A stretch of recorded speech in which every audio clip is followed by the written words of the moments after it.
Saudações, guerreiros e guerreiras de plantão. Estamos de volta agora para a segunda aula na construção do conceito de função afim. Na aula anterior, nós tomamos um problema adaptado do Enem e começamos a construir o conceito de função afim, trabalhando com a taxa de acréscimo.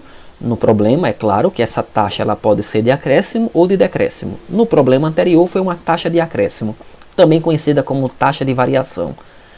Neste problema, e também falamos de valor fixo ou valor inicial. Neste problema, vamos continuar enfatizando e dando uma visibilidade gráfica agora para os problemas ou o problema proposto aqui. Veja bem, o problema é simples.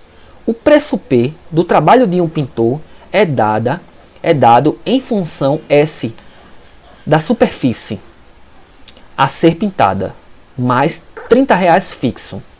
A tabela abaixo apresenta alguns dos orçamentos apresentados por esse pintor. Observe que nós vamos aqui inicialmente só observar a tabela e o gráfico. Aqui nós temos uma tabela e no lado nós temos um gráfico. A tabela diz para nós o seguinte, que se o pintor... Eu tenho uma relação primeiro, né, entre X e Y. Quem é Y? Y é o valor em reais que o pintor receberá. E X, que nós vamos chamar de variável X, a quantidade da superfície da área pintada por este pintor.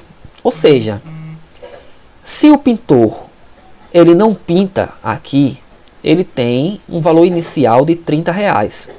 Se ele pinta 5 metros quadrados, ele recebe R$50. Certo? Se ele pinta 15 metros quadrados, ele recebe R$90. Esses valores também estão no gráfico. Observe que não aparece o 30, mas dá para identificarmos, pensando como valor inicial, este primeiro ponto, que é o ponto de partida. Pois, nesse ponto, como o ponto está sobre o Y, significa que o seu X vale 0. E toda vez que o X for 0 no problema, o Y é 30. Então aqui nós podemos dizer que vale 30. Quando o X é 0, o Y é 30. Agora olhe que para 5 nós temos 50, que é essa correspondência aqui. Para 15 nós temos 90, que é essa correspondência aqui. Para 20 nós temos 110, aqui está na tabela. Para 30 nós temos 150. Olha que no gráfico não mostra para 45.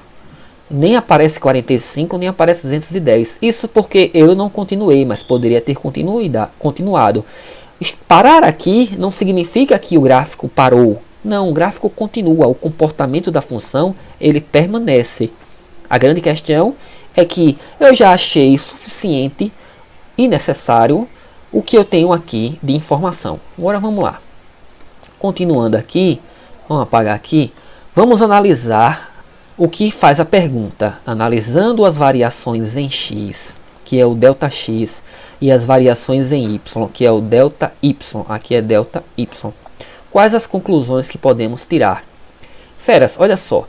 Quando nós falamos de ΔX, nós estamos trabalhando com variações em relação ao eixo X. Então, aqui, por exemplo, nós temos variações em relação ao eixo X. Isso significa o que, Tiago? Que daqui para cá houve uma mudança em relação a valores de X. Daqui para aqui também teve outra mudança, outra. Agora, observe que 0 está associado ao 30 e 5 está associado ao 50. Quando eu mudei de 0 para 5, eu estou dizendo que eu variei, houve uma variação em relação a X. Também houve uma variação em relação a Y, de 30 para 50. Também houve uma variação em Y. Agora vamos analisar. De 0 para 5, houve um acréscimo de quanto? Houve um acréscimo de 5 unidades, que representa os 5 metros quadrados. Certo? Então, aqui está. Isso fez com que o Y mudasse também de 30 para 50. De quantas unidades? De 20 unidades. Então, isso quer dizer o quê? que 5 metros quadrados de pintura representa uma cobrança de R$ 20, pois 30 mais 20 nós temos 50. Continuando esse padrão, observe que de 5 para 15 nós temos uma outra variação em X, que foi de quanto? Que foi de 10 unidades, certo? De 10 unidades. Vamos colocar aqui, ó.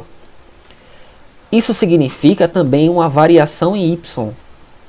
De quanto? Uma variação de 40 unidades, certo? Continuando, de 15 para 20, nós temos outra variação, que representa uma variação de quanto? De 5 unidades mais uma vez. Em ΔY, de 90 para 110, nós temos também uma variação de quanto? De 20 unidades. Aqui eu já quero observar algumas coisas que merecem destaque. A primeira coisa é o seguinte: observe que a primeira variação 5 representa do outro lado uma variação de 20. Agora observe que essa variação é de 10, o que representa uma variação do outro lado de 40. Analisando aqui, o que nós fizemos foi o seguinte: concorda comigo? Existe uma relação de proporcionalidade. Que relação é essa? Que 10 é o dobro de 5 e 40 é o dobro de 20. Quer dizer que essas variações são proporcionais? Sim. Observe que quando eu voltei para uma variação de 5, aqui também voltou para uma variação de 20. Se continuarmos essa historinha, vamos continuar. De 20 para 30, existe um ΔX, que é um acréscimo de 10 unidades. Ou seja, em ΔY, olha só que de 110 para 150, houve um acréscimo de 40 unidades, como já era previsto, já que 5 em X representa um acréscimo em Y de 20, 10 em X representa um acréscimo em Y de 40, e é o que nós temos aqui. Continuando, nós temos aqui um ΔX, que agora é um acréscimo, olha, de 30 para 45, um acréscimo de 15. Em Y, isso vai representar um acréscimo de quanto? De 150 para 210, um acréscimo de 60. Observe que 15 é o triplo de 5 e 60 é o triplo de 20. Ou seja, ΔY é proporcional a ΔX. Se um aumenta, o outro vai aumentar na mesma proporção. Se um diminui, o outro vai diminuir na mesma proporção.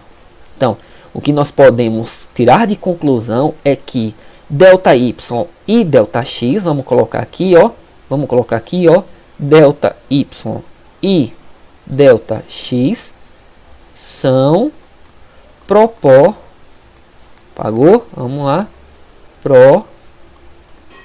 proporcionais. Anote aí isso, certo?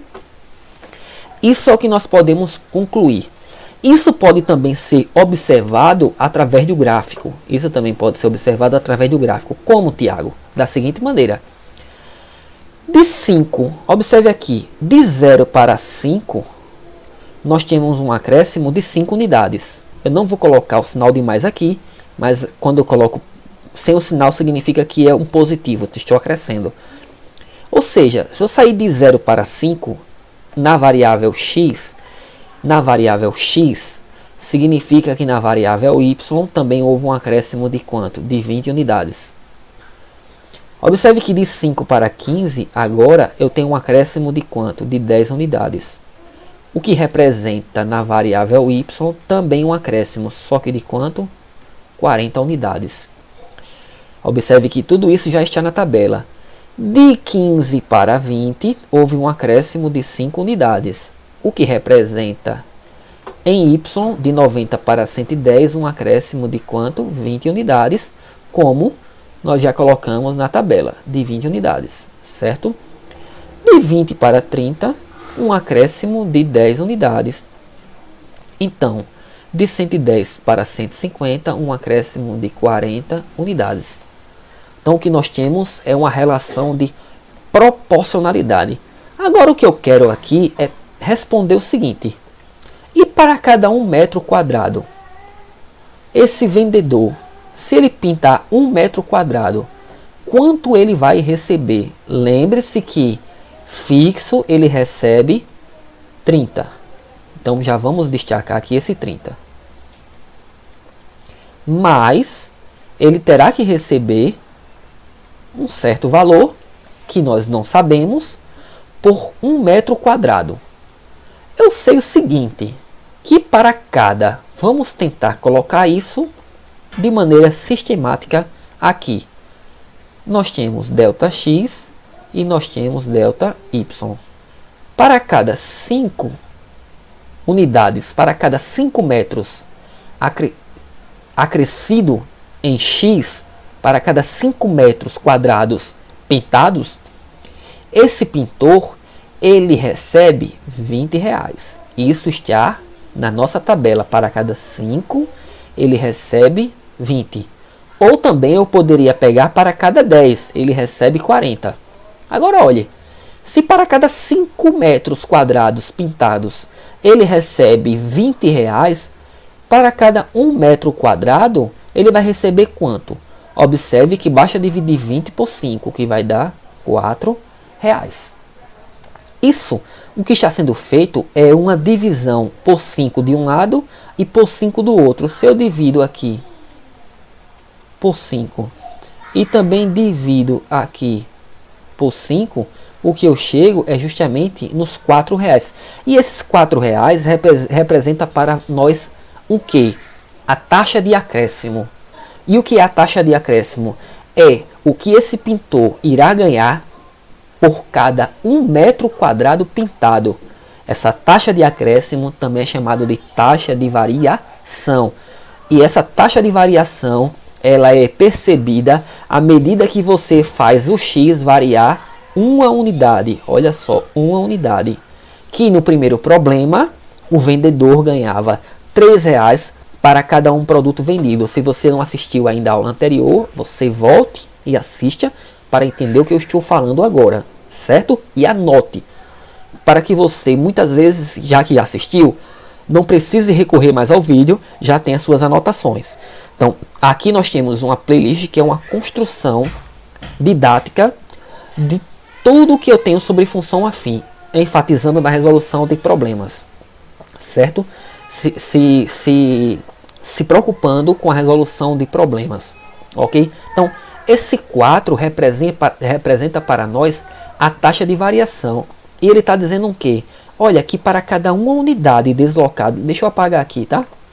Se eu desloco uma unidade aqui, ó, se eu caminho uma unidade aqui, ó, daqui para cá, vamos dizer que foi uma unidade. Em Y, eu vou deslocar quanto? 4. Então, se ele vende um produto, se ele pinta, que o pintor aqui é o vendedor, não deixa de ser, porque ele está recebendo um salário fixo por aquele serviço, mais uma taxa de acréscimo, que é a sua comissão para cada metro quadrado, para cada produto vendido. O que é o produto dele vendido? É o metro quadrado pintado. Então, para cada metro quadrado pintado, ele tem R$4 de comissão. Isso é a taxa de variação. Então, o que é que nós temos aqui? É o seguinte, que para cada 1 metro quadrado, se ele sai de zero, ele tem 30 fixo. Se ele pinta 1 metro quadrado, eu vou precisar acrescentar quanto? R$4. Então, ele vai receber quanto? R$34. Esse é o valor, esse é o ponto do gráfico que nós temos aqui. Para um produto, R$34, certo? Então, vamos melhorar esse 3 aqui. Pronto, 34, certo? Então, é isso que é a taxa de variação. Feras, esse é mais um vídeo que eu disponibilizo para vocês na construção do conceito de função afim. Para finalizar, poderíamos aqui, nesse espaço aqui, escrever a função y igual a ax mais b. Tendo em vista que essa é a função que modela o problema, sim, b é o valor fixo, que é quanto? R$30, aqui está, e a é a taxa de variação. Nesse caso, a vale quanto? 4. Então, y é igual a 4 x mais 30. Observe que essa expressão é a expressão que nos ajuda a modelar o problema. Por exemplo, pegue x qualquer da tabela, certo? Então você pega x, por exemplo, pegue 45. 45 não é o valor de x para esse atribuído aqui. Então coloque no lugar de x aqui 45. Você vai fazer 4 vezes 45, que vai dar 2 vezes 45 é 90. 90 mais 90 é 180. Então 4 vezes 45 é 180. 180 mais 30 dá 210. Olha quem está aqui. 210. Ou seja, quando o x é 45, o y é 210.